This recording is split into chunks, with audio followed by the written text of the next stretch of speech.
শিশু বেশি কাঁদে বলে অনেক মা নিজেরাই অথবা ডাক্তারবাবুর পরামর্শে গ্রাইপ মিক্সচার খাওয়ান। শিশুও শান্ত হয়ে ঘুমিয়ে পড়ে বা শিশুর মা ভাবেন গ্রাইপ মিক্সচার খাওয়ানোর জন্যই আমার শিশু ভালো হয়ে গেল। বিষয়টা কিন্তু এমন নয়। পৃথিবীর কোনো ভেষজ বিদ্যার বইয়ে এমন কোনো দ্রব্যের উল্লেখ নেই। এতে আছে কিছুটা মদ, কিছুটা খাবার সোডা, কিছুটা চিনির শরবত এবং সুগন্ধি। বিজ্ঞানীদের মতে শিশুদের বৃহদন্ত্রে স্নায়ুর অপরিপূর্ণতার জন্য বৃহদন্ত্রের অস্বস্তিকর একটা নড়াচড়া হয়, সেই কারণেই শিশু কেঁদে ওঠে।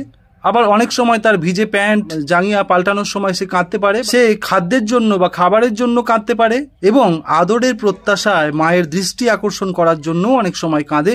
ব্যর্থ হলে আরো জোরে জোরে কাঁদে। তাকে কোলে তুলে আদর করলেই তো হয়, কোনো ওষুধ খাওয়াবার দরকার হয় না।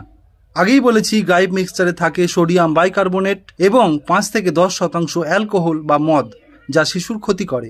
শুধু শিশুর ক্ষতি করতে দেবেন না, খাওয়াবেন না এসব।